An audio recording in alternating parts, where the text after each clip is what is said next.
Machine अध्याय मानसिक रोगों की चिकित्सा के लिए एक वरदान। मानसिक बीमारियों में आज भी 40% बीमारियां ऐसी हैं जो दवाइयों या चिकित्सा से ठीक नहीं होती। गंभीर मानसिक बीमारियां जैसे डिप्रेशन, ओसीडी, एंजाइटी, सिजोफ्रेनिया के पूरे तरह ठीक नहीं होने से व्यक्ति, परिवार और समय पर बोझ बन जाता है। इसी समस्या को हल करने हेतु विज्ञान निरंतर प्रयासरत है।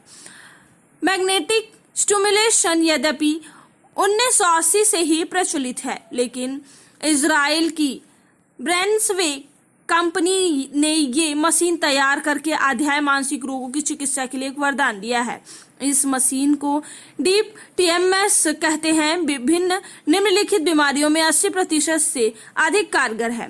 उत्तर प्रदेश में यह पहली मशीन है।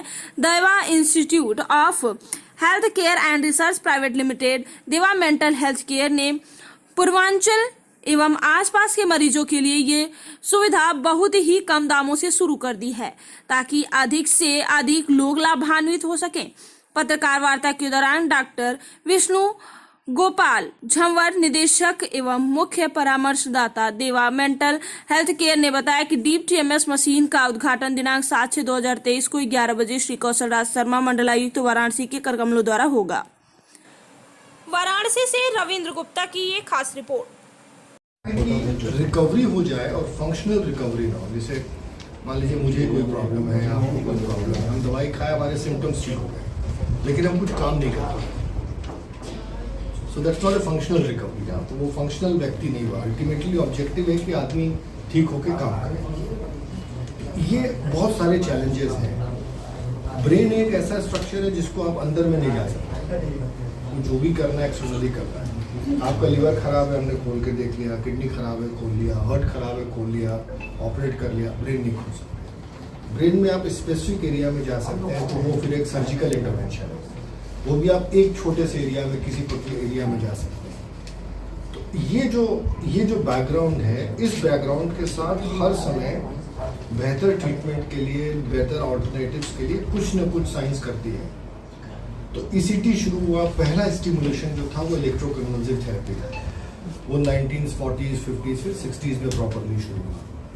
उसके बाद स्टिमुलेशन आने लगे। कई तरीके के स्टिमुलेशन है। तो सबसे इफेक्टिव मैग्नेटिक स्टिमुलेशन है। मैग्नेटिक स्टिमुलेशन जो आज आप देख रहे हैं, डीप टीएमएस, ये तो एकदम लेटेस्ट है, 2-3 साल पुराना इन्वेंशन है। इसकी ओरिजिन 1970 से हुआ था। कंसेप्ट ये है कि ब्रेन को, जिस एरिया में ब्रेन की प्रॉब्लम है, हम उस एरिया में फोकस करके मैग्नेटिक वेव्स वहाँ डालें ताकि वो एरिया ओपन अप हो जाए और वहाँ से जो केमिकल निकलना है वो निकलने लगे। जैसे ये हमारा पूरा ब्रेन है और ए पर्टिकुलर एरिया है, हम दवाई दे रहे हैं तो वो पूरे ब्रेन में जा रही है और वो इतनी एफिशिएंट, इतनी सफिशिएंट नहीं है कि इस पर्टिकुलर स्टोर को वो खोले और यहाँ से केमिकल रिलीज हो। ऐसा होता नहीं है। और सबसे बड़ी बात है, हम अल्कोहल के लिए और एडिशनली कोई दवाई उनको नहीं दे रहे हैं। जो रूटीन डिप्रेशन में उसकी दवाई खा रहे हैं वो खा रहे हैं। पर ये नंबर बहुत छोटा है साइंटिफिकली कमेंट करने के लिए, और वेट करना पड़ेगा और पेशेंट्स देखने पड़ेंगे। बट ओवरऑल एक बेसिकली मैं ये कहूँगा कि एक वरदान की तरह है। इस तरीके के साइंटिफिक इन्वेंशंस जो हैं ये बहुत ही इफेक्टिव है और रिसर्च में भी बहुत हेल्प करता है। एक छोटा सवाल डॉक्टर साहब, जैसे वेट लॉस के लिए कोई ट्रीटमेंट करता है, क्या ट्रीटमेंट छोड़ने के बाद वेट गेन का भी कोई असर है? बिल्कुल है। इसमें फायदा ये होता है कि अगर आपने एक बार वेट लॉस किया है और अगर आप अपनी डाइट और एक्सरसाइज को कंटिन्यू करते हैं तो ये इफेक्ट परसिस्ट करता है। पर वही आप अगर कर लिया 4-6 महीने बाद फिर आपने उसी तरीके से अपनी हेल्दी लाइफस्टाइल मेंटेन नहीं करी तो वो तो प्रॉब्लम रहेगी। बट ये कि खाली हम ये उम्मीद करेंगे कि ये मशीन से ही वेट, ये आपको काफ़ी हद तक हेल्प कर देगा, लेकिन आपको अपनी रूटीन डाइट और बाकी चीज़ों पे तो फोकस करना ही पड़ेगा। Thank you sir. मशीनें और मरीजों को कितना सुविधा दे पाएगी? ये इस मशीन का नाम है डीप टीएमएस। बेसिकली टीएमएस एक स्टैंडर्ड ट्रीटमेंट है, उसको ट्रांसक्रेनियल मैग्नेटिक स्टिमुलेशन कहते हैं।